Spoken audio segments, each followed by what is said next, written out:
Hope you all doing good. இன்றைக்கி ஃப்ரெண்ட்ஸோட day out. ஆக்சுவலாக நேத்தோட கண்டினியூஷன் தான் சொல்லணும். 9 o'clock 10 o'clockனு ஆஸ் யூஷுவல் என்னோடய பையனை கூப்பிட போகிற ஜஸ்ட்டு கொஞ்ச நேரத்துக்கு முன்னாடி தான் வெளியிலே போனோம். நேற்று போயிருந்தப்போ ஷாப்பிங்கில் எங்களுக்கு தேவையானது சிக்கலை. சரி இன்றைக்கியாவது கிடைக்குதான்னு பார்க்கலான்னு பார்த்தோம். பட் அந்த ஷாப்புக்குள்ளே போனால் என் ஃப்ரெண்டுக்கு இந்த ஃப்ளோரல் ட்ரெஸ் ரொம்ப பிடிச்சிருக்கு அப்படின்னு சொல்லிட்டு எடுத்துகிட்டு வந்தா. அப்புறமா பின்னாடி பார்த்தா தச்சிட்டே இருக்கும்போது கொண்டு வந்து மாட்டிட்ட மாதிரி இருந்துச்சு, தச்சுன்னு தைக்காமலும். வர வர ஃபேஷன்ற பேரில் நம்ம எல்லாம் இப்படி தான் போயிட்டுருக்கோம். 2-3 ட்ரெஸ்ஸஸ் நல்லா இருந்துச்சு. பட் எனக்கு அது செட் ஆகாத மாதிரி ஒரு ஃபீலு. அதுக்கப்புறம் ஷாப்பிங்லாம் முடிச்சுட்டு வந்துட்டு ஃப்ரெண்ட் வீட்டில் உட்காந்து கொஞ்சம் நேரமாக சாப்பிட்டாச்சு.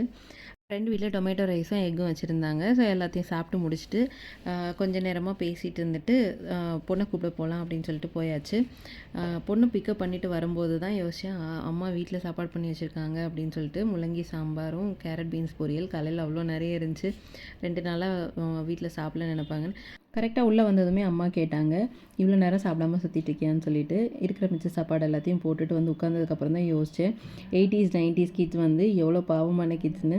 அம்மா அப்பா என்ன நினைக்கிறாங்களோ அதுக்கு முன்னாடியே உட்காந்து நம்ம அதை செஞ்சுருவோம் அப்படின்னு சொல்லிட்டு. நான் சாப்பிட்டுட்டேன் அப்படிங்கிறத கூட நான் சொல்லலை.